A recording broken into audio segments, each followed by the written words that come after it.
The garden party was everything my mother excelled at creating: perfectly manicured lawns, white linen tablecloths, and a 3-tier cake that probably cost more than our monthly grocery bill. This wasn't just a party for my nephew Oliver's 8th birthday. It was a statement. My mother, Patricia Montgomery, believed in statements. "Stay near the back," she instructed us when we arrived. My husband, Andrew, adjusted his tie and said nothing.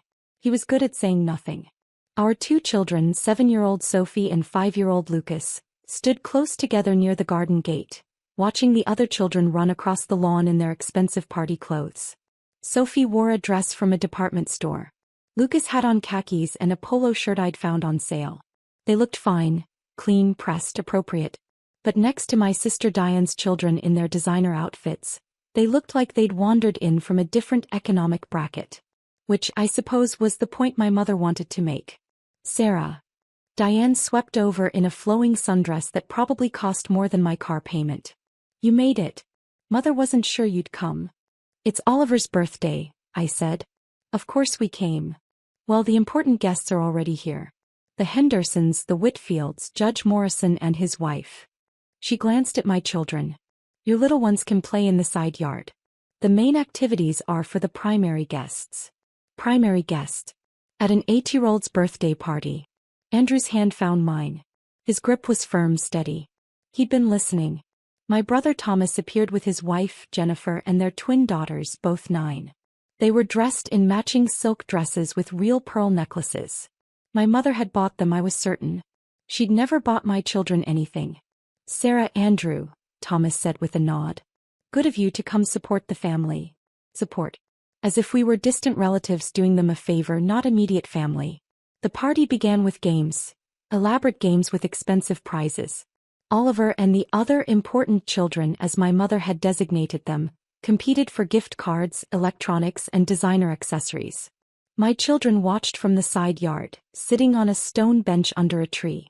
I started toward them, but Andrew touched my elbow. "Not yet," he said quietly. "They're isolated." "I know." His voice was calm, but something in his eyes made me pause. "Not yet." Lunch was served on the main lawn. Long tables with place cards. Sophie and Lucas weren't assigned seats. Neither were we. The message was clear. We could eat, but only after the important guests were settled. My mother held court at the head table, surrounded by her social circle. She was in her element, hosting with practiced grace, her silver hair perfectly styled, her cream-colored suit impeccable. "Such a lovely party," Mrs. Henderson gushed. "You always know how to create magic, Patricia." "One does what one can for the grandchildren who matter," my mother said, her voice carrying across the garden. Her eyes flickered toward my children still sitting alone. "Some require more investment than others." Several people laughed, polite, knowing laughs. Sophie's hand found Lucas's. They sat very still. Andrew set down his untouched plate. He picked up his briefcase from where he'd left it by our feet. I'd wondered why he'd brought it to a child's birthday party. Now I was beginning to understand. "Andrew," I whispered. "Watch," he said. My mother stood to give a toast. Everyone quieted, champagne glasses raised. "To my grandson Oliver," she began. "A child who represents the very best of this family. Intelligence, breeding, promise. These are the qualities we celebrate today." She paused, her smile sharp. "These are the qualities that determine a child's worth. That separate the important from the incidental." More laughter. Diane beamed. Thomas raised his glass higher. My mother continued, emboldened by her audience. "I've always believed in investing in excellence. In children who will carry forward the family legacy with distinction. Which is why the family trust has been structured to reward achievement, breeding, and social standing." She looked directly at my children. "Birthday parties, you see, are for important children only. The ones who count. The ones who will make something of themselves." Her smile was glacial. "Yours, Sarah, simply don't qualify." The garden went silent except for the string quartet, still playing obliviously. Sophie's face crumpled. Lucas pressed closer to his sister. They held each other, 2 small figures under the tree, trying not to cry in front of 50 people who'd just been told they didn't matter. That's when Andrew stood up. He didn't rush. Didn't shout. He simply rose from his seat at the back table, briefcase in hand, and walked toward the main lawn. His footsteps were deliberate, measured. Every eye turned to watch him. "Andrew, please," I started, but he was already moving. He stopped in the center of the lawn, directly in front of my mother's table. Then he did something I didn't expect. He laughed. Not a bitter laugh.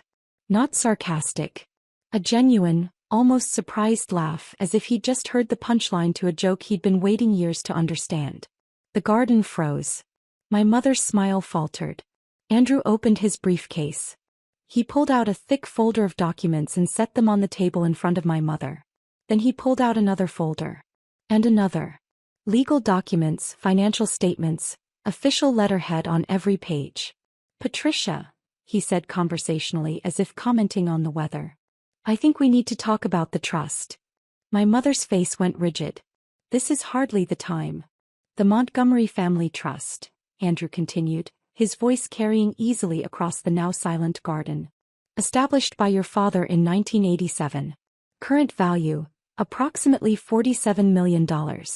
Gasps rippled through the guests. Even the string quartet had stopped playing. "Andrew, stop this immediately," my mother hissed. "The trust that pays for this house." He gestured to the mansion behind us. "The trust that covers your country club membership, your car, your lifestyle. The trust that paid for this very party." He opened the first folder and held up a document. "The trust you've been telling everyone you control." He paused. "You don't." The color drained from my mother's face. Andrew pulled out another document. "Your father's will, revised in 2015, 3 years before his death. He made several changes, including appointing a new trustee." He looked at her. Me. The champagne glass in my mother's hand trembled. "That's not possible," Diane said, standing up. "Mother's been managing the trust for years." "Your mother has been receiving distributions from the trust," Andrew corrected. "Monthly allowances that I approve. She doesn't manage anything. She just spends what I authorize." He laid out more documents across the table. Bank statements, distribution records, legal authorizations, all bearing his signature. "Your grandfather knew your mother's priorities," Andrew said, looking at Oliver and the other important grandchildren. "He knew she'd play favorites, create hierarchies, use money as a weapon." He glanced back at Sophie and Lucas. "So he changed the trust structure to protect all his grandchildren equally." Thomas had gone pale. "Why didn't anyone tell us?" "Your mother was told. In 2015, when the will was read. She chose not to share that information with the family because it didn't serve her narrative." Andrew pulled out another document. "She's been accepting monthly distributions of $40,000 for 8 years while claiming to control the family fortune." Judge Morrison leaned forward, squinting at the documents. "These appear legitimate. Montgomery Trust letterhead, proper legal seals." "They're completely legitimate," Andrew said. "I've been trustee since your father's death, Patricia. Every dollar you've spent I approved. Every party, every vacation, every country club charge." He met her eyes. "Including today's event. The caterers billed the trust account this morning. I authorized the payment." My mother's hands were shaking now. "So when you say birthday parties are for important children only," Andrew continued, his voice still conversational but with steel underneath, "you should understand that this birthday party exists because I decided your grandson was worth celebrating. Just as I decide every other expenditure you make." He pulled out one more document, a long spreadsheet. "Here's an interesting summary. Over the past 8 years I've authorized $1.6 million in distributions to you, Patricia. Your monthly allowance plus special requests. House maintenance, parties, gifts for the important grandchildren." He looked at Diane and Thomas. "Meanwhile, Sarah has never requested a single distribution. Not once. Despite being entitled to exactly the same monthly allowance you receive, Mother. $20,000 per month according to the trust terms." I felt my jaw drop. "What?" "You never asked," Andrew said simply. "And I followed your lead. You wanted to be independent, build our own life. So we did." He turned back to my mother. "But that changes today." The garden was silent except for the rustling of leaves in the breeze. "Effective immediately, I'm restructuring the trust distributions. Patricia, your monthly allowance is being reduced to match actual minimum living expenses. The difference will be redirected to Sarah's family and to equal education funds for all grandchildren. No more hierarchy. No more important and unimportant children. My mother finally found her voice. You can't do this. Andrew tapped the documents. I'm the trustee. Your father gave me complete discretion over distributions. I've been generous because Sarah asked me to be. She didn't want family drama. She wanted you to enjoy your retirement. He glanced at Sophie and Lucas still holding each other under the tree. But that generosity ends when you tell my children they don't count. Andrew, Judge Morrison spoke up. I should mention I reviewed your father-in-law's trust documents as a favor to him before he passed. This young man is correct. The trustee has absolute authority over distributions. My mother sank into her chair. Diane was staring at the documents. All these years, you've been pretending. I wasn't pretending anything, my mother said sharply. I simply allowed you to assume. You told us you controlled everything, Thomas interrupted. You made us compete for your approval. You treated Sarah like... He stopped looking at me. Like she was less than us. Andrew gathered his documents back into the briefcase. The trust attorney will contact everyone this week with the new distribution schedule. All grandchildren will receive equal education funds. All of your father's children will receive equal allowances. No exceptions. He turned to face the assembled guests. Many of them looked uncomfortable now, realizing they'd been complicit in humiliating children who, it turned out, came from the wealthiest branch of the family. This party cost approximately $15,000, Andrew said. The trust paid for it as always. But going forward, Patricia, your entertainment budget will be significantly reduced. You'll need to choose your celebrations more carefully, and perhaps more kindly. He closed the briefcase with a decisive click. Then he walked across the lawn to where Sophie and Lucas sat.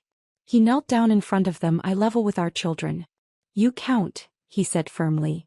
You've always counted. And anyone who says otherwise doesn't understand what actually matters. Sophie wiped her eyes. Are we really rich, Daddy? We're comfortable, Andrew said. But more importantly, we're kind. That's worth more than any trust fund. He stood, taking each child's hand. Come on. Let's go get ice cream.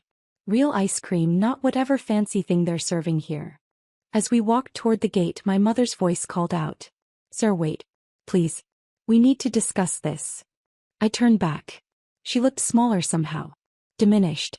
The queen of her carefully constructed kingdom, discovering she'd been ruling at someone else's pleasure all along.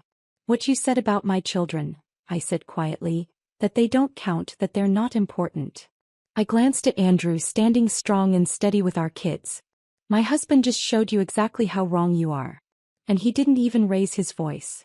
We walked out of the garden party, leaving behind the stunned silence, the expensive decorations, and the carefully constructed hierarchy that had just collapsed like the house of cards it always was. In the car, Lucas asked, Can we really get ice cream? Absolutely, Andrew said, starting the engine. Even though we're not important enough for birthday parties? Sophie asked, her voice still small. Andrew looked at her in the rearview mirror. Sophie, you're so important that your great-grandfather literally restructured his entire estate to protect you. He put me in charge specifically to make sure you and your brother would always be treated fairly. That's how important you are. Then why did Grandma say?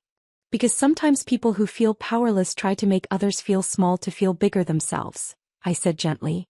Your grandmother forgot she wasn't actually in control. Today your dad reminded her. Sophie was quiet for a moment. Then, Dad laughed at her. I did, Andrew admitted. Because it was absurd. She was bragging about money that isn't even hers at a party she didn't pay for, while insulting children who are protected by the very trust she thought she controlled. Sometimes the only response to absurdity is laughter. And documents, Lucas added seriously. Andrew smiled. Yes. And documents. We drove to the ice cream shop in town. The same place we always went. No pretense, no hierarchy.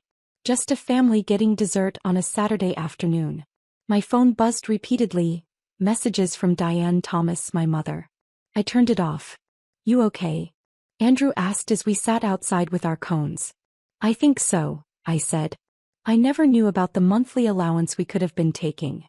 You never wanted it, he said simply. You wanted to make our own way. I respected that. 20,000 a month for 8 years. That's almost $2 million. And we're fine without it. Good jobs, good lives, good kids. He watched Sophie and Lucas racing around, laughing now, the party already forgotten. But maybe it's time to accept what your father wanted you to have. I leaned against him. She really thought she controlled everything. She controlled the narrative. That's different from controlling the money. Andrew finished his cone. Your father was smart. He picked an outsider as trustee. Someone who couldn't be manipulated by family politics. Sophie ran up, chocolate smeared on her face. Dad? Do we have to go to Grandma's parties anymore? Not unless you want to, Andrew said. Good, she said firmly. Ice cream is better. Lucas nodded in agreement, his vanilla cone dripping. We sat there as the afternoon faded, watching our children be children, free from hierarchies and judgments. Just two kids enjoying ice cream, unaware they'd been at the center of a power shift that would reshape their family for generations. Sometimes the most important children are the ones who don't need to be told they're important. They just need to be loved. The crystal chandeliers in my sister Victoria's dining room caught the afternoon light as I helped my daughter Emma adjust her dress. It was a simple cotton piece from Target, clean and pressed, but next to the designer outfits swirling around us, it might as well have been burlap. The other children wore clothes with labels I recognized from magazine spreads. Silk ribbons, hand-stitched details, shoes that cost more than our car payment. Mommy, do I look okay? Emma whispered, tugging at her collar. Her voice was small, uncertain in a way it never was at home. You look beautiful, sweetheart, I said, smoothing her hair. And she did. Her natural beauty didn't need expensive fabric to shine through. My husband, Marcus, stood quietly by the entrance, his hands in the pockets of his khaki slacks. He wore a simple button-down shirt, no tie. In a room full of Armani and Versace, we were clearly the budget option. Victoria swept past us in a champagne-colored silk dress that probably cost more than our monthly grocery bill. Her heels clicked against the marble floor as she air-kissed arriving guests. Darling, she called to someone behind us. So glad you could make it to our little gathering. Little gathering. There were at least 60 people here for her anniversary party. The catering staff alone outnumbered our entire extended family. My mother approached, her expression carefully neutral. She'd mastered that look over the years, the one that said she was trying very hard not to compare her daughters. Sarah, you made it, Mom said. Not happy we came, just acknowledging that we had. Of course. 25 years is a big milestone for Victoria and James. Yes, well. Mom glanced at Emma. The child looks nice. Nice. The word hung in the air like a participation trophy. Emma's younger brother, 6-year-old Tyler, was holding Marcus's hand, staring wide-eyed at the elaborate dessert table. 3 tiers of delicacies he'd probably never seen before, arranged like edible art. Can I have a cookie? Tyler asked. Before I could answer, Victoria materialized beside us. Those are imported macarons from a pâtisserie in Paris, not cookies. Perhaps the children would be more comfortable in the kitchen? The staff has some simpler options. Marcus's jaw tightened slightly, but he said nothing. They're fine here, I said quietly. Victoria's smile was sharp. Of course. How silly of me. She glided away and I felt Emma press closer to my side. The afternoon crawled forward. My father held court near the bar, discussing his latest real estate acquisition with James and several other men in expensive suits. My brother Daniel and his wife, Stephanie, were showing off photos of their recent Mediterranean cruise on an iPad. We stood near the window. Observing. Always observing. Aunt Sarah. My nephew Christopher, Daniel's eldest, ran up to us. He was 10 Emma's age. Want to see my new watch? Dad got it in Switzerland. It costs more than a car. Emma looked down at her bare wrist. That's very nice, Christopher, I said. What did your dad get you? He asked Emma innocently. A library card, Emma said softly. We go every Saturday. Christopher blinked. Oh, that's free, right? Christopher, come here. Stephanie called. Show the Hendersons your watch. He bounded away and I felt Emma's small hand slip into mine. Marcus had moved to the corner of the room. He was checking his phone, his expression unreadable. When he caught my eye, he gave a slight nod. Everything okay? I wasn't sure. Dinner was announced, and we were seated at the far end of the long table, away from the main family cluster. The message was clear. We were included out of obligation, not desire. The meal was exquisite. 7 courses, each more elaborate than the last. Wine flowed freely, though Marcus and I stuck to water. We couldn't afford to lose focus in this environment. So, Sarah, James said from the head of the table, his voice carrying over the conversation, still working at that little clinic downtown? Yes, I said. I'm a nurse practitioner now. How admirable, Victoria interjected. Working with the less fortunate. Very charitable of you. I help people, I said simply. Of course you do, dear. Mom patted my hand. Someone has to. Marcus set down his fork carefully. Very carefully. After dinner, the adults gathered in the living room while the children were directed to the sunroom. Emma hesitated. Go on, sweetie, I encouraged. Tyler's already in there. She walked away slowly and I felt a knot form in my stomach. 10 minutes later she was back. Her eyes were red. What happened? I knelt beside her. The other kids. She started then stopped. Victoria appeared with several other women, all holding champagne flutes. Oh dear, is something wrong? Emma, what happened? I asked again, ignoring my sister. They said we don't belong here. That our clothes are from poor people's stores. The women behind Victoria exchanged glances. One of them, Amanda something, whispered to another not quite quietly enough. Well, they're not wrong. Victoria sipped her champagne. Children can be so honest, can't they? No filter. I stood up, my hand on Emma's shoulder. They learned it somewhere, I said evenly. Oh, don't be dramatic, Sarah. Kids notice differences. It's natural.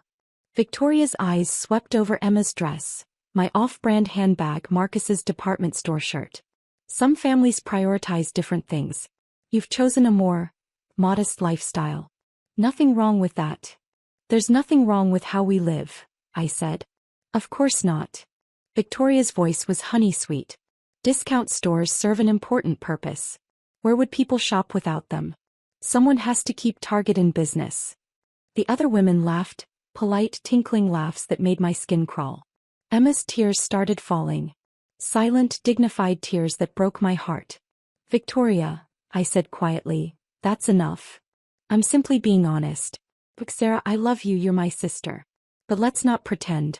You show up to events in clearance rack clothing, your children look like they're dressed for a garage sale and you expect them to fit in with, she gestured around the room, all of this? Maybe it's time to acknowledge that not everyone belongs everywhere. The room had gone quiet. Everyone was listening now. No room for your discount store kids at this party, Victoria said, smiling that sharp smile. Perhaps next time a more age-appropriate gathering would be better for them. Chuck E. Cheese maybe? The women behind her snickered. Emma's face crumpled. And that's when Marcus stood up. He'd been sitting in a chair near the fireplace, so still I'd almost forgotten he was there. His phone was in his hand. Marcus, I said. He didn't look at me. He looked at Victoria, then at Emma, then at the entire room full of people who'd spent the evening making us feel small.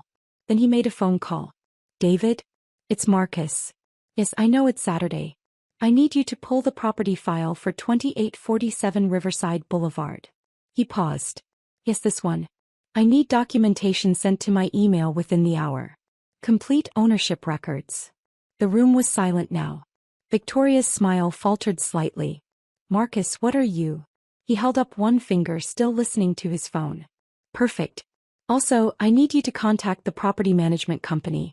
Effective immediately, I'm implementing a review of all current lease agreements. Another pause. Yes, all of them. Starting with the primary residence. He ended the call. Then Marcus turned to face the room. His voice was calm, almost conversational. This house, he said, gesturing around the ornate living room, 2847 Riverside Boulevard. Victorian architecture, 6 bedrooms, renovated in 2019. Estimated market value of $3.2 million. Victoria laughed nervously. Yes, James and I worked very hard too. You rent it, Marcus said simply. The champagne glass in Victoria's hand stopped halfway to her lips. I own it, Marcus continued. I own this house. I own the property management company that processes your lease payments. I've owned it since 2018, 2 years before you moved in. The color drained from Victoria's face. That's not, James started. Marcus pulled out his phone, tapped the screen a few times and held it up. Lease agreement. Signed by James Hartford and Victoria Hartford. Monthly rent, $12,000. Landlord, MW Property Holdings. He looked at them. MW. Marcus Williams. That's me. My father set down his drink. That's not possible. I also own 4 other properties on this street. The entire eastern block, actually. Bought them through various LLCs between 2015 and 2020. Property development has been very good to me. Marcus's voice remained perfectly even. I kept it quiet because Sarah preferred it that way. She didn't want family dynamics to change. She wanted to be treated normally. He paused, letting that sink in. The room was frozen. 60 people who'd spent hours judging us, now realizing they'd been celebrating in a building owned by the man they'd dismissed as beneath them. The law firm that handled Victoria's lease? Why, the inspection company that approved your renovations? I own that too. Every upgrade you've made, every modification to this property, passed through companies I control. He looked at Victoria. But normal apparently means watching my daughter cry because she's wearing a Target dress to a party in a house I own. Victoria's hand was shaking. Why would you hide this? Why would you let us think? Think what? Marcus asked. That you were better than us? That your designer clothes and catered parties made you superior? He gestured to Emma. She's 10 years old, Victoria. She didn't choose discount stores. We did. Because we'd rather invest in her college fund and her brother's education than in Italian leather and French macarons. Stephanie had gone pale. Daniel, did you know about this? My brother looked like he'd been slapped. Mom sank into a chair. Sarah, you never said. You never asked, I said quietly. You just assumed. Marcus walked over to Emma and knelt down to her level. Hey kiddo. That dress? Your mom and I picked it because you loved the color. You said it made you feel like a princess. Remember? Emma nodded, wiping her eyes. You are a princess. And don't let anyone tell you different. He stood up, keeping his hand on her shoulder. Then he looked at Victoria again. Your lease is up for renewal in 3 months. Given this evening's events, I'll be reviewing whether to offer a renewal or list the property for sale. I'll let you know my decision in 30 days. Victoria's champagne glass slipped from her fingers, shattering on the marble floor. The sound echoed through the silent room. Marcus, please, she whispered. This is our home. Our life. We've decorated, we've invested. Into a rental property, Marcus said. Which you can be evicted from with 60 days notice if the owner chooses not to renew. Standard lease terms. You signed them. James had gone gray. We can't afford to move. Not right now. The business expansion, the cars. Perhaps you should have considered that before mocking my children for their clothing choices. Marcus's voice was ice. Sarah wanted to come today. She wanted Emma and Tyler to know their extended family. She wanted them to feel connected to you all.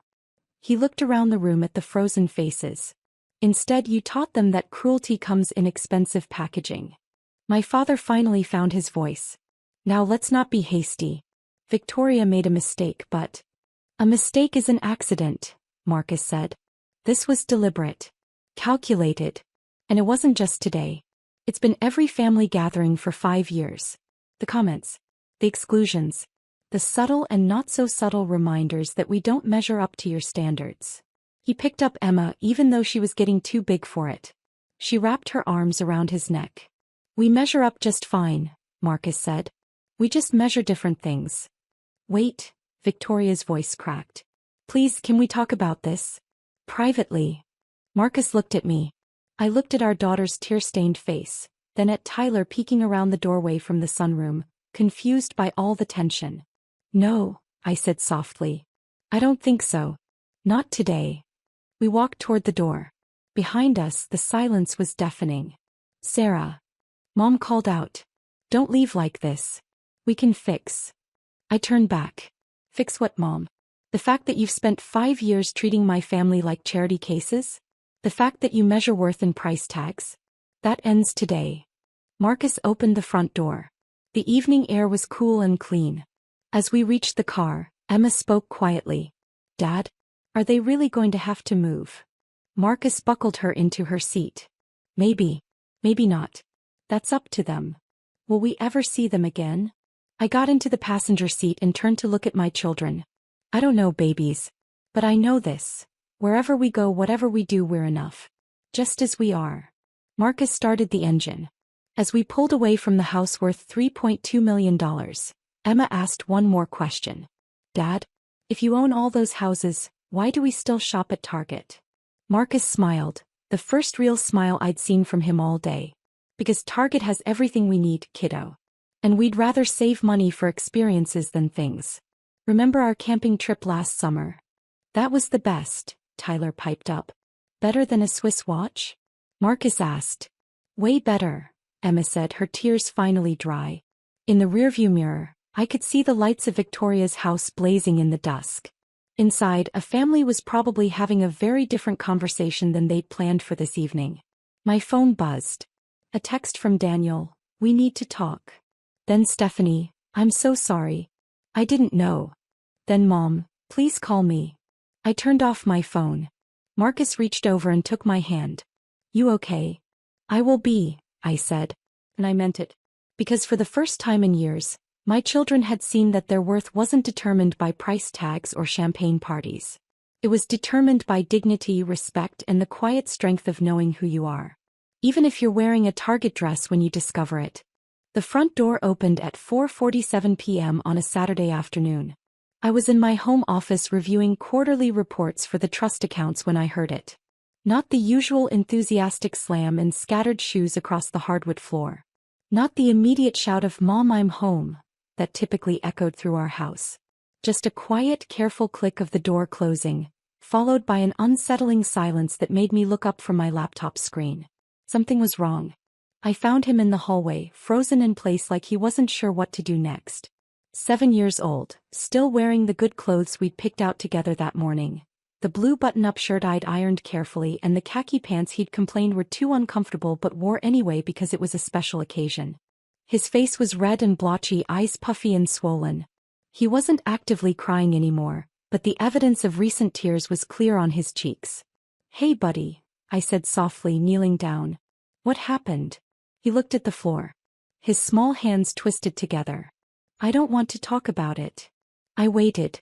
Years of being a single parent had taught me that patience works better than pressure. After a moment he took a shaky breath. Aunt Jessica said I couldn't come inside, he whispered. She said the party was for real family only. My chest tightened but I kept my voice calm. Where were you? In the backyard. He made me stand by the window and watch. Everyone was eating cake and opening presents. Cousin Tyler got a new bike. They were all laughing. His voice cracked.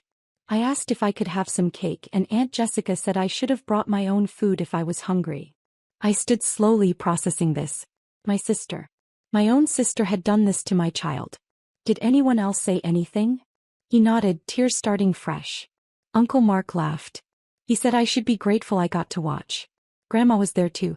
She didn't stop them. I pulled him into a hug.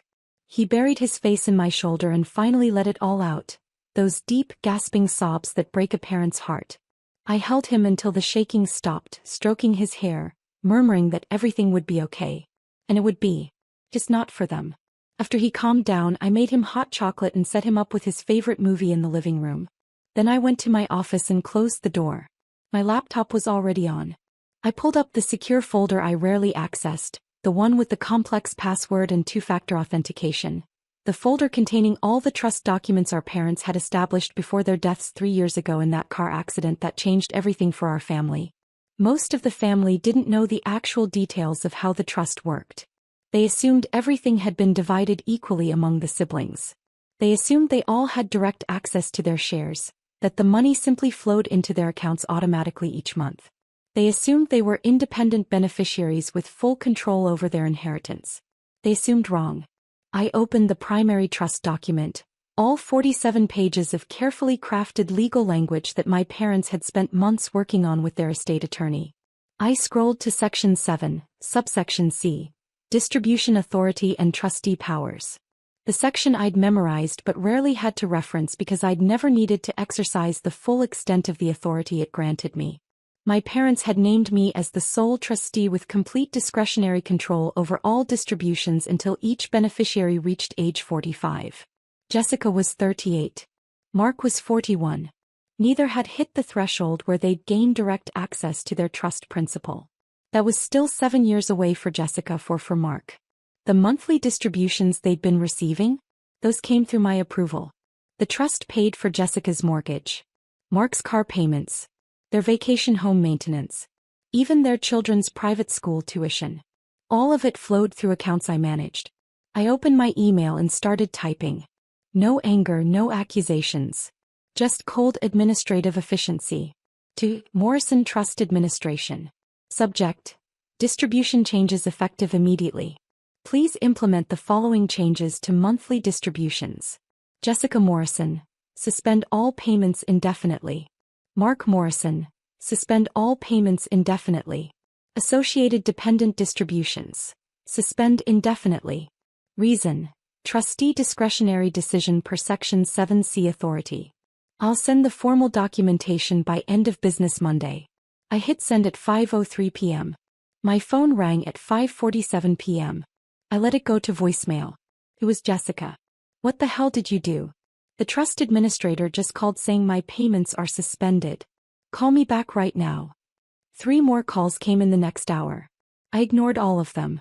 At 7:15 p.m., my son was in bed, finally sleeping peacefully. My phone buzzed with a text from Mark. This is insane. You can't just cut us off. We have bills. Contracts. Call me immediately. I typed back one line. You should have thought about that before humiliating a 7-year-old child. My phone exploded. Texts, calls, voicemails. I turned off the sound and poured myself a glass of wine. Sunday morning brought an unexpected visitor. Jessica showed up at my door at 8:30 a.m. looking like she hadn't slept. We need to talk, she said, pushing past me into the house. I closed the door calmly and followed her to the living room. She was pacing, agitated. You can't do this. I have a mortgage. Car payments. The kids' school tuition is due in 2 weeks. I sat down on the couch, coffee in hand. I'm aware of your expenses. I approve them every month. Then why would you cut everything off? Over what exactly? You made my son stand outside in your backyard and watch his cousin's birthday party through the window. You told a 7-year-old he wasn't real family. She had the decency to look uncomfortable. That's not exactly what happened. That's exactly what happened. He came home traumatized. He was being difficult. He showed up uninvited and we already had the seating arranged. I told him he could come to the next one.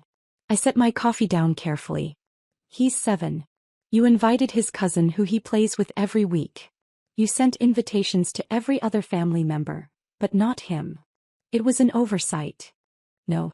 It was deliberate cruelty. And then you made it worse by making him watch through the window instead of just sending him home. She shifted tactics, her voice softening.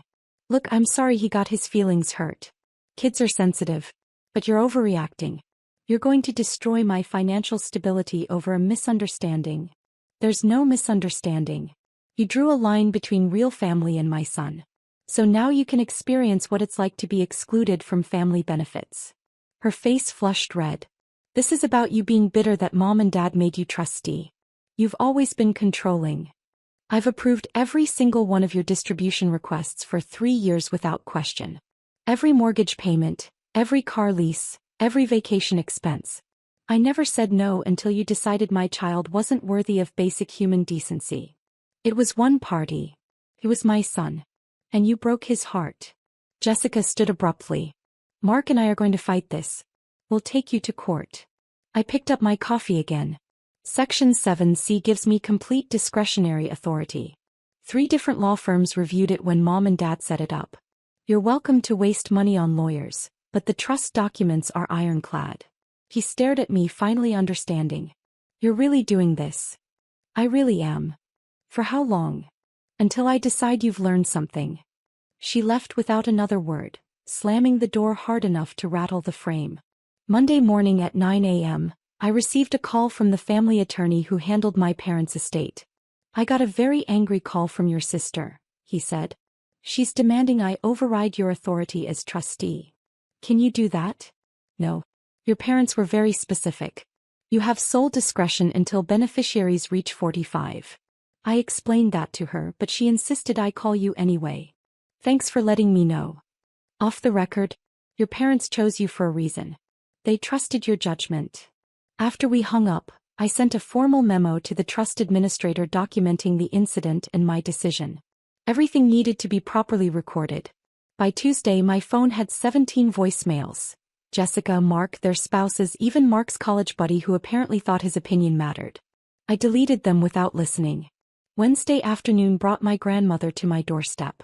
She let herself in with the spare key I'd given her years ago, back when I was a new single parent who needed family support nearby for emergencies. "We need to discuss what you're doing to your sister," she said without preamble, settling into my kitchen chair like she owned it, her purse placed firmly on the table between us. I made tea without asking if she wanted any, an old habit from years of Sunday visits. Jessica made my son watch a birthday party through a window like he was a stray dog begging for scraps. "I'm not discussing anything that suggests I should reconsider. Family doesn't destroy family over a party," she said firmly, using the tone that had intimidated me as a child but had lost its power somewhere around my 25th birthday. "Family doesn't treat a 7-year-old like he's not worthy of basic kindness. Family doesn't make a child stand outside in the cold and watch other children eat cake and open presents. You're being dramatic. Children are resilient." I set the tea in front of her harder than necessary. "You were there, Grandma. You watched it happen and said nothing." She had the grace to look away. "I thought Jessica would handle it." She did handle it. She chose cruelty. "And now you're choosing revenge." "No. I'm choosing consequences. There's a difference." She sipped her tea in silence for a moment. Then she tried a different approach. "Jessica's mortgage payment is due in 3 weeks. If she can't pay, she'll lose the house. She has a law degree and a husband with a good job. She'll figure it out. The trust money was part of their budget planning. Then they should have planned better, or treated my son with basic human decency." Grandma left 20 minutes later, disappointed but not surprised. She'd known me long enough to recognize when I wouldn't budge. Thursday brought the email I'd been expecting. From Mark, formal and legal sounding. "This is to notify you that we are seeking legal counsel regarding your abuse of trustee authority. Your personal vendetta is affecting multiple family members and their children. This is unacceptable and likely actionable." I forwarded it to the estate attorney with a simple note, "FYI." He replied within an hour, "Let them waste their money. The documents are bulletproof." Friday evening, I was making dinner when my son came into the kitchen. "Mommy, is Aunt Jessica mad at me?" I turned off the stove and knelt down to his level. "Why would you think that? Tyler said his mom is really upset and it's because of me." I felt a fresh wave of anger at Jessica for letting this reach the kids. "Aunt Jessica made a bad choice. She hurt your feelings and now she's upset because there are consequences. But none of this is your fault. You did nothing wrong. Are we still family? You and Tyler are definitely still cousins. You and I are definitely still family. But Aunt Jessica needs to learn something important before we spend time together again." He thought about this seriously. "Is she in timeout?" "Something like that." He nodded, satisfied with this explanation, and went back to his drawings. 2 weeks later, Jessica showed up at my door again. No pacing this time. She looked exhausted. "I need to talk to you." "Really talk?" I let her in. We sat in the living room. She didn't start with demands this time. My mortgage payment bounced. The school called about tuition. Mark's car got repossessed because his lease payment didn't go through. She rubbed her face. "I get it. I understand what you're doing." "Do you? You're showing us what it feels like to be excluded. To have things taken away for no good reason. For a very good reason. You were needlessly cruel to a child." She was quiet for a long moment. "I was angry at you. I've been angry for years." "About what?" "About Mom and Dad making you trustee. About you being the one with control. About you always being the responsible one, the one they trusted." She looked up, eyes red. And I took it out on your son. I made him the outsider because I've felt like the outsider in your shadow my whole life. I didn't respond immediately. This was more honesty than Jessica had offered in years. That's not his fault, I said finally. I know that now. I ruined a 7-year-old's birthday because I was jealous of his mother. She wiped her eyes. I'm sorry. Genuinely, deeply sorry. Not because you cut off the money. Because I hurt him. He cried himself to sleep that night. I know. Tyler told me how excited he was about the party. How he kept asking when his cousin was coming inside. Her voice broke. I'm ashamed. We sat in silence. What do you want me to say? I asked. Nothing. I just wanted you to know I finally understand. And I'm sorry. She left quietly. I restored her payments 3 days later. Not because she apologized but because her children didn't deserve to suffer. But I included a memo with the reinstatement. Future distributions contingent on maintaining appropriate family relationships with all family members. Mark got his payments back a week after that with the same conditions. My son never went back to Jessica's house. But when we had family gatherings at neutral locations, she made sure he was welcomed, included, and treated exactly like every other child there. It took 6 months before she asked if we could have a real conversation about rebuilding trust. We're still working on that. But my son never again came home trembling with tears of exclusion. And that was the only outcome that ever mattered. The auditorium was packed with families celebrating their graduates. I sat in the 3rd row with my daughter Emma beside me, her honors diploma resting on her lap. She'd walked across that stage 30 minutes earlier, shaking hands with the principal and smiling for the photographer. My sister Jennifer sat 2 seats away, scrolling through her phone. Her son Tyler had graduated in the same ceremony, though he'd walked without any honors cords or special recognition. Emma's diploma looks nice, my mother said, leaning over to get a better view. Jennifer didn't look up from her phone. They hand those out to everyone now. Participation trophies. She only graduated because of luck. Emma's fingers tightened around the edge of the diploma. I watched her face carefully, but she kept her expression neutral. Emma graduated with honors, I said quietly. That's not luck. Jennifer finally looked up, her eyes moving from Emma to me. Please. Teachers these days basically give away good grades. Tyler could have gotten honors too if he'd wanted to, but he was focused on real-world skills instead of kissing up to teachers. My mother shifted uncomfortably. Jennifer, maybe we should. Should what? Pretend this is some huge achievement. Jennifer turned directly to Emma. Sweetie, I'm not trying to be mean, but graduating high school is literally the bare minimum. Everyone does it. Don't let your mom make you think you're special. Emma's voice was steady when she spoke. I understand. Good, Jennifer said, returning to her phone. Someone needs to keep expectations realistic around here. The ceremony continued on stage. The principal introduced the scholarship committee chair, an older woman in a navy suit who carried a folder to the podium. Now for the annual scholarship awards, the principal announced. These are merit-based scholarships ranging from $5,000 to $50,000, awarded to students who demonstrated exceptional academic achievement and research capabilities. Jennifer snorted quietly. Watch, they'll probably give everyone a scholarship too. Can't hurt anyone's feelings. The scholarship chair opened her folder. Our first award is the Regional Science Research Scholarship for $10,000. This goes to a student who completed an independent research project presented at the State Science Symposium. Emma sat up slightly straighter. The recipient is Emma Peterson, the chair announced. I heard my mother gasp softly. Jennifer stopped scrolling.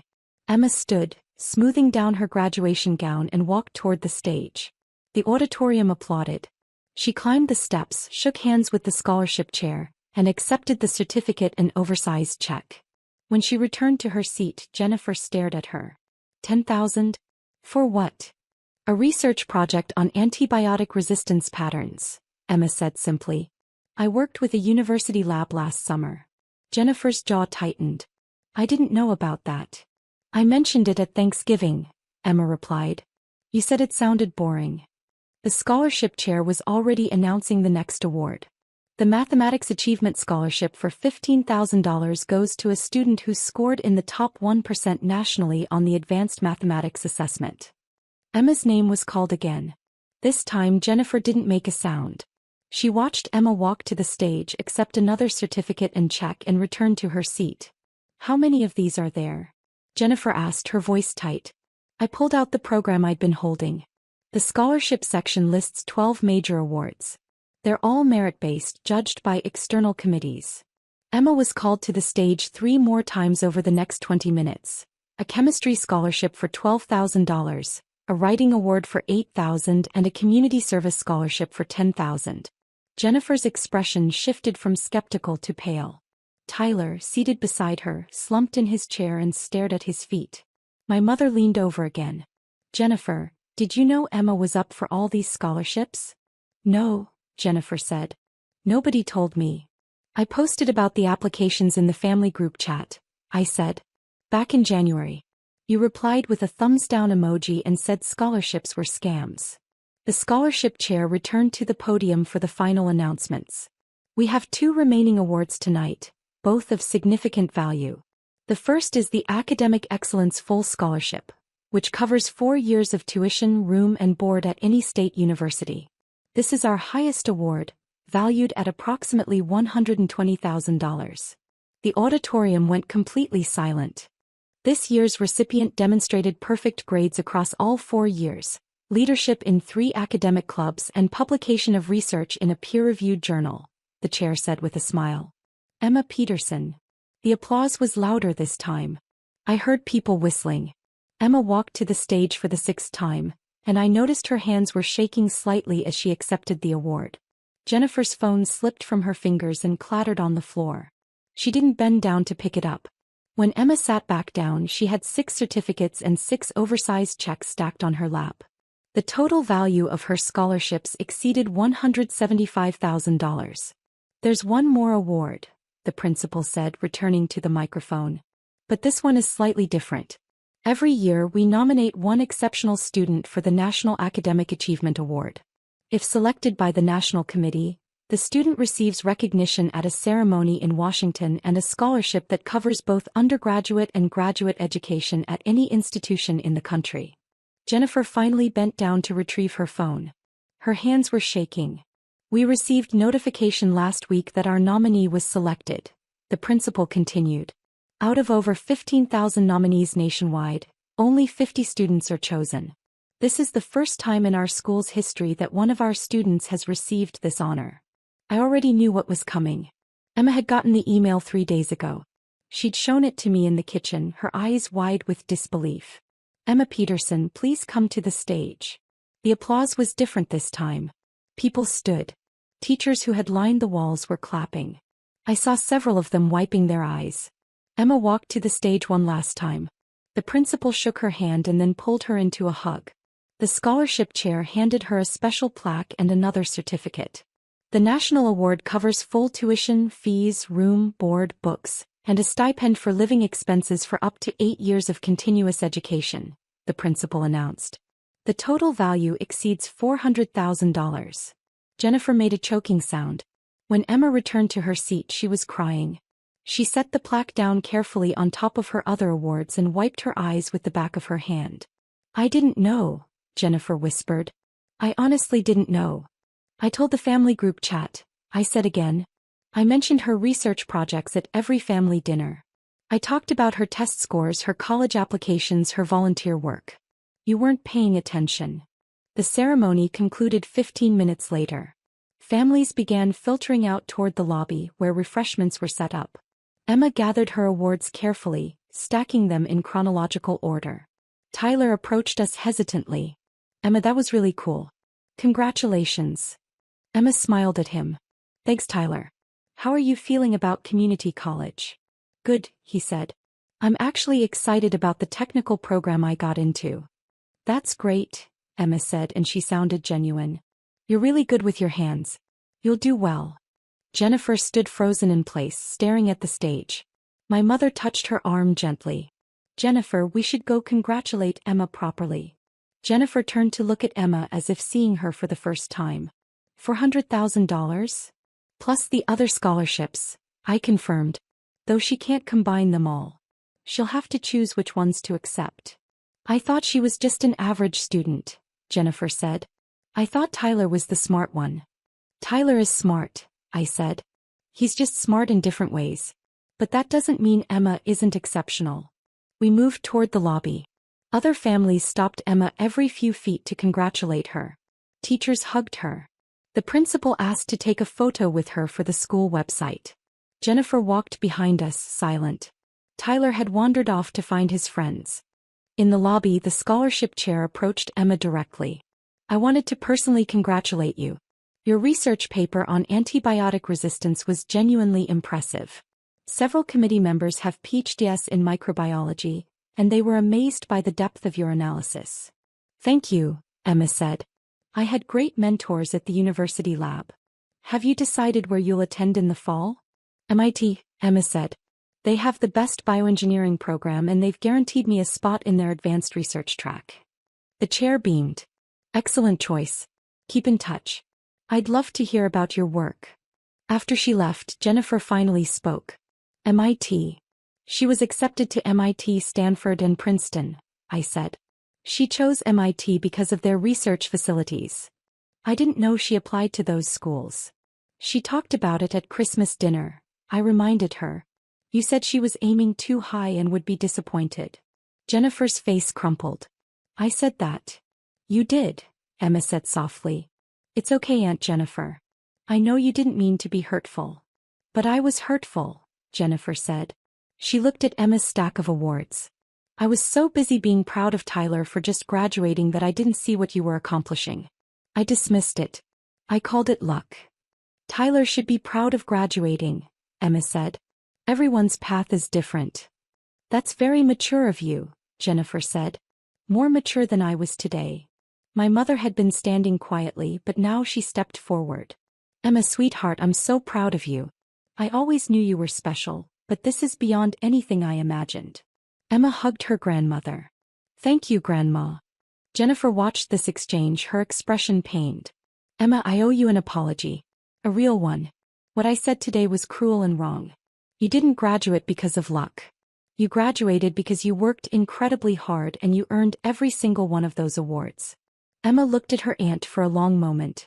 Thank you for saying that. I mean it, Jennifer insisted. And I'm sorry I wasn't paying attention. I'm sorry I minimized your achievements. You're remarkable and I should have seen that. Tyler reappeared with a plate of cookies. Mom, they have really good cookies here. Jennifer looked at her son, then back at Emma. Tyler, did you know about Emma's scholarships? He nodded, chewing. Yeah, she posted about most of them in our cousin group chat. The one without the adults. Jennifer closed her eyes briefly. There's a cousin group chat? You told us to make one, Tyler said. Remember? You said we should stay connected without parents reading everything. Right, Jennifer said weakly. Emma's phone buzzed. She checked it and smiled. My research mentor wants to know if I can meet with a doctoral candidate next week. They're working on something related to my project and want to discuss collaboration. You're still in high school, Jennifer said. For 3 more weeks, Emma corrected gently. Then I'm a college student. We stood in the lobby for another hour, accepting congratulations from teachers, administrators, and other families.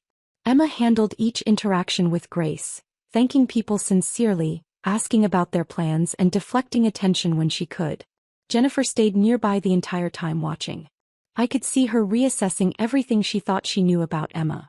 Finally, the crowd thinned. We gathered our things and headed toward the parking lot. Emma carried her awards carefully, the plaques and certificates awkward to balance. Can I carry something for you? Jennifer offered. Emma handed her one of the smaller certificates. Thank you. We reached our cars. Tyler hugged Emma goodbye, telling her again that her achievements were impressive. My mother kissed Emma's cheek and promised to take her to dinner to celebrate. Jennifer stood by her car door, the certificate still in her hands. Emma, I know I don't deserve to ask this, but would you be willing to have coffee with me sometime? Before you leave for MIT? I'd like to actually hear about your research and your plans. I'd like to listen properly this time. Emma considered this. I'd like that, Aunt Jennifer. Thank you, Jennifer said. She handed the certificate back carefully.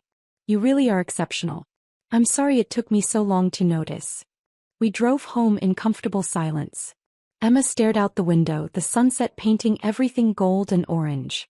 "How do you feel?" I asked. He thought about it. Validated, I guess. It was hard when Aunt Jennifer said that stuff. Even though I knew it wasn't true, it still hurt. I know it did. But then hearing my name called over and over, seeing the amounts, knowing that multiple committees and judges all thought my work was worthwhile. She trailed off. "It helped. You never needed their validation," I said. "You know that, right? You were exceptional before today and you'll still be exceptional tomorrow." "I know," she said. But it still felt good to have proof. We pulled into our driveway. Emma gathered her awards again, balancing the stack carefully as we walked to the front door. Inside, she spread everything out on the dining room table. 7 certificates. 7 checks. 1 plaque. Proof of 4 years of dedication, countless hours of studying, weekends spent in labs, nights spent writing and revising. $400,000, she said quietly. "That's more money than I can really comprehend." "It's an investment in your future," I said. "In your potential." She picked up the National Award plaque, running her fingers over the engraved text. "Do you think Aunt Jennifer really didn't know?" "I think she chose not to know," I said honestly. "I think it was easier for her to dismiss your achievements than to acknowledge them and feel inadequate about Tyler's path." "That's sad." "It is. But she's trying now. That matters." Emma nodded. She set the plaque down and looked at the spread of awards on our table. "I'm going to frame these. All of them. Not to show off, but to remember." "Remember what?" "That hard work pays off. That persistence matters. That when people tell you you're not good enough, they're usually wrong." She smiled. "And that sometimes luck has nothing to do with it." I hugged her tight, this brilliant daughter of mine who had proven everyone wrong simply by being exactly who she was meant to be. Emily didn't look up from her laptop. Her fingers continued moving across the keyboard, the soft clicking the only sound in my living room for a moment. She'd been working since she arrived an hour ago, barely touching the coffee I'd made her. Amanda waited for a reaction. When she didn't get one, she turned to me with that expression I'd seen 1,000 times. The one that said she was about to explain something I was too simple to understand on my own. "I'm not trying to be mean, Victoria. I'm being realistic. This Mediterranean cruise costs $18,000 per person. We're talking about 2 weeks on a luxury liner with excursions in Greece, Italy, and Spain. This is for people who've actually accomplished something." My younger sister Jessica nodded from the armchair. "Amanda's right. This isn't a trip for everyone. It's a celebration of success."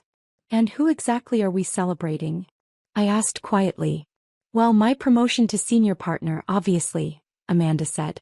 "And Jessica's husband just made VP at his firm. Uncle Robert's son graduated from Harvard Law. Cousin Michelle's opening her 3rd dental practice. These are people who've earned the right to celebrate." Emily's typing slowed but didn't stop. I watched her shoulders, waiting for tension that never came. My daughter had always been good at staying calm. "Emily's been working hard too," I offered. Amanda laughed, actually laughed. "Working on what?" "She's been doing that computer thing for years." "What is it?" "App development. Tech support." She waved her hand dismissively. "That's not the same as real career advancement."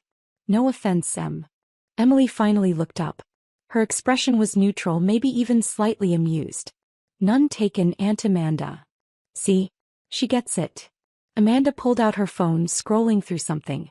"I've already sent the deposit for 14 people. That's immediate family only. Successful immediate family. We're leaving in 8 weeks and honestly, Victoria, I think it's better if you both sit this one out. It would just be awkward." "Awkward how?" Kept my voice level.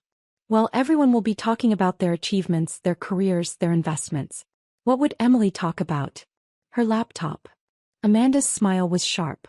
"I'm trying to protect you both from an uncomfortable situation." Jessica leaned forward.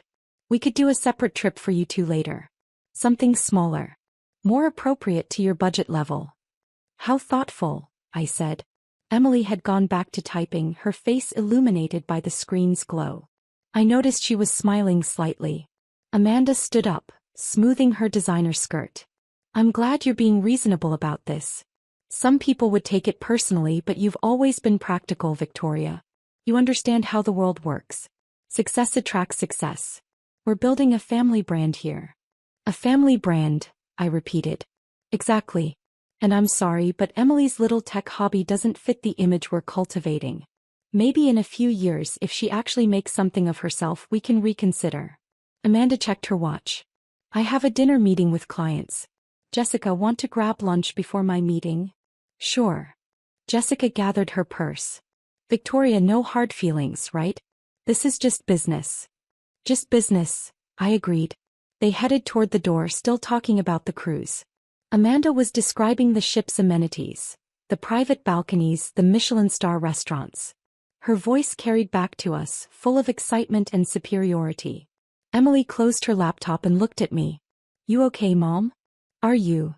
He shrugged. I've heard worse from Aunt Amanda. Remember when she said I was wasting my potential by not going to law school? Or medical school? Or business school? Basically any school that wasn't Stanford computer science. Which, ironically, was her least favorite option at the time. Emily stretched. Should I tell her? Tell her what? About the acquisition. I paused. The what? Emily's smile widened.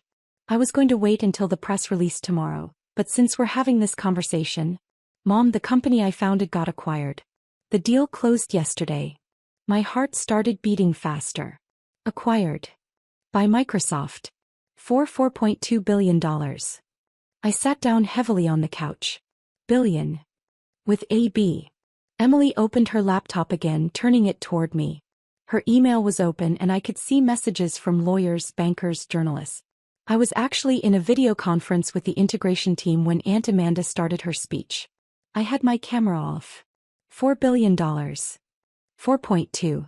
I keep forgetting the point 2, but apparently that's $42 million I shouldn't round away. She laughed. My financial advisor was very clear about that. I stared at my daughter.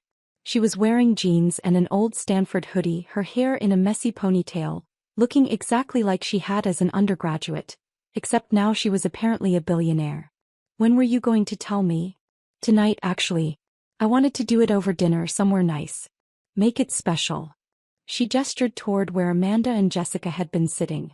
But then Aunt Amanda decided to share her thoughts on my computer thing. Your computer thing just sold for $4 billion. 4.2. We sat in silence for a moment. Then I started laughing. I couldn't help it. The absurdity of it all.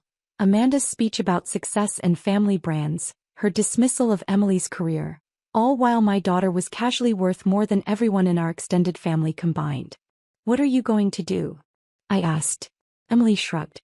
Probably keep working. Microsoft wants me to stay on as Chief Technology Officer for the division. They're giving me a pretty incredible team to work with. This was never about the money for me, Mom. You know that. I do. I'd watched her build her company from our garage, working 18-hour days, turning down high-paying job offers to pursue her vision. But Amanda doesn't. No, Emily agreed. She doesn't. My phone buzzed. A text from Amanda. Thanks for understanding. Some people just aren't cut out for luxury experiences. It's not personal. I showed it to Emily.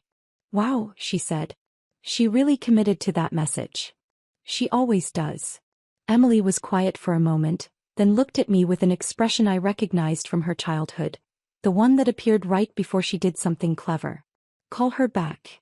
What? Call Aunt Amanda. Tell her we need to talk about the cruise. Emily. Trust me, Mom. I called. Amanda answered on the second ring, her voice impatient. Victoria, I'm almost at the restaurant. What is it? We need to discuss the Mediterranean cruise. There's nothing to discuss. I explained the situation. It's not appropriate for you and Emily to attend. I understand. But I wanted to let you know something. I looked at Emily, who nodded encouragingly. Emily's company was just acquired by Microsoft. The announcement goes public tomorrow. $4.2 billion. The line went silent. I could hear restaurant noise in the background, the clink of glasses, the murmur of conversation, but Amanda said nothing. Amanda. That can't be right. It's right. The deal closed yesterday. $4 billion. Emily's little app thing. Software platform for enterprise cloud integration. Not an app. And yes, 4.2 billion. More silence. Then in a different voice, smaller, is Emily there? I'm here, Aunt Amanda, Emily said, leaning toward my phone. I didn't know. You never said anything about selling a company. You just said you were working on a project. It was a 7-year project, Emily replied calmly. We launched 5 years ago with 3 employees. Now we have 800. Microsoft approached us 6 months ago. The negotiations took a while. 800 employees. Amanda's voice sounded distant. And you own this company? Owned. Past tense. I founded it with 2 partners from Stanford. I held 42%. They'll do very well too. I did the quick math in my head. 42% of 4.2 billion. My daughter's share was over $1.7 billion. I need to call you back, Amanda said abruptly. Sure, I replied. We'll be here. She hung up. Emily and I looked at each other. That went well, she said. Define well. She didn't scream. Emily grinned. Low bar, I know. 20 minutes later my doorbell rang. I opened it to find Amanda standing there, slightly out of breath, her perfect hair disheveled. Jessica was behind her looking confused. Is it true? Amanda demanded. Show me proof. Emily picked up her laptop, opened a browser and pulled up TechCrunch's homepage. There in the breaking news section was the headline. Microsoft acquires CloudBridge platform for $4.2 billion in largest enterprise software deal this year. Below the headline was a photo of Emily shaking hands with Microsoft's CEO at the signing ceremony. Amanda stared at the screen. Jessica moved closer, reading over her shoulder. CloudBridge, Jessica whispered. That's your company? Was my company, Emily corrected. Now it's Microsoft's CloudBridge division. I'm staying on as CTO. Amanda's face had gone pale. This article says you're one of the youngest female founders to achieve a billion-dollar exit. It says you pioneered new protocols for secure data transfer. It says Fortune called you a visionary in enterprise technology. Fortune was generous, Emily said. I just solved a problem that needed solving. A billion-dollar problem. $4.2 billion problem, apparently. Amanda sat down without being invited, her legs seeming to give out. Jessica remained standing, her mouth slightly open. Why didn't you tell anyone? Amanda finally asked. I did tell people.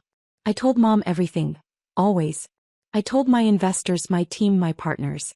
I talked about my work at family dinners for years. Emily's voice remained calm, but I heard the edge underneath. You just didn't listen. You heard computer thing and tech startup, and decided it wasn't important. Not real success. Not like your senior partner track or Jessica's husband's VP position.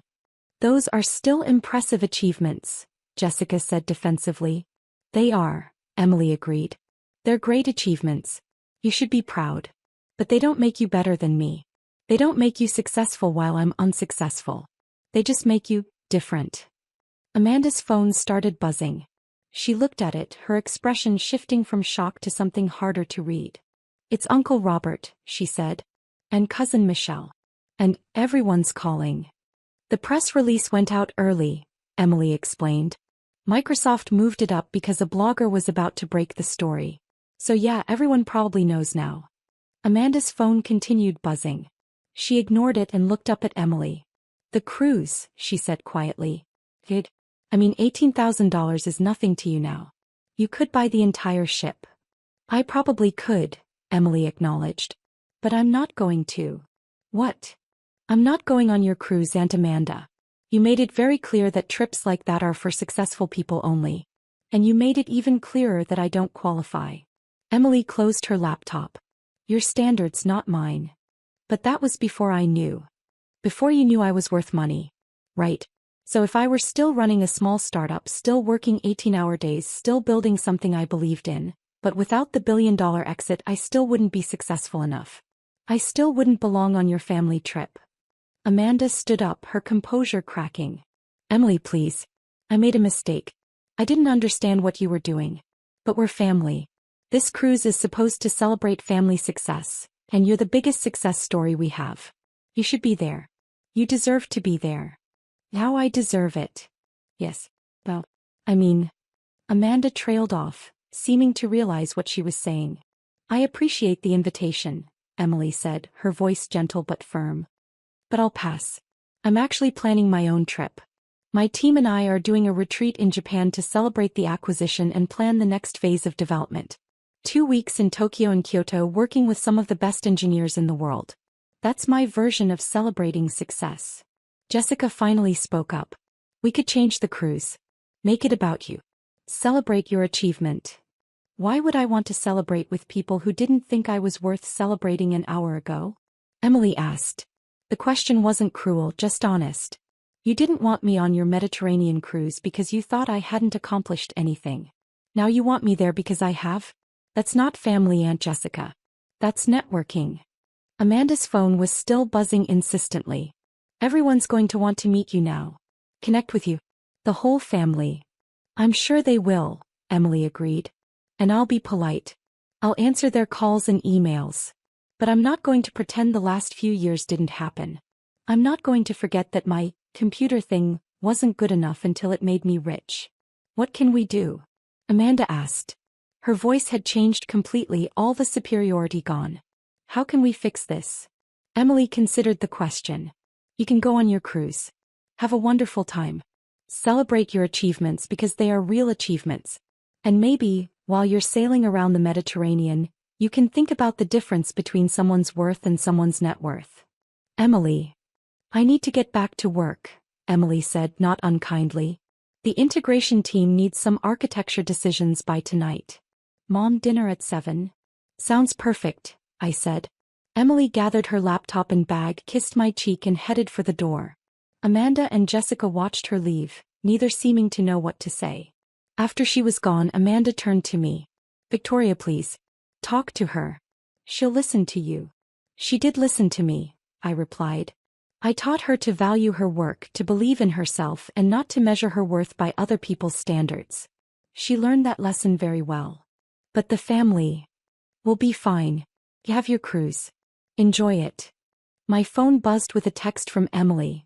That went better than expected. Dinner at Giordano's? My treat. I can finally afford their wine list. I smiled and texted back, your treat. But I'm still proud of you for all the reasons that have nothing to do with money. Her response came immediately, I know, Mom. That's why I told you first. Amanda and Jessica let themselves out. Through the window, I watched them get into Amanda's car, both of them on their phones, probably doing damage control with the rest of the family. My phone rang. An unknown number. I almost didn't answer, but something made me pick up. Mrs. Martinez? This is Sarah Chin from Fortune magazine. We're doing a profile on your daughter, Emily, and her groundbreaking work in cloud technology. Would you be willing to answer a few questions about Emily's background and what drove her success? I looked at the spot where Amanda had been sitting an hour ago, dismissing my daughter's computer thing. I'd be happy to, I said. I have quite a lot to say about what drives Emily's success, and none of it has anything to do with money.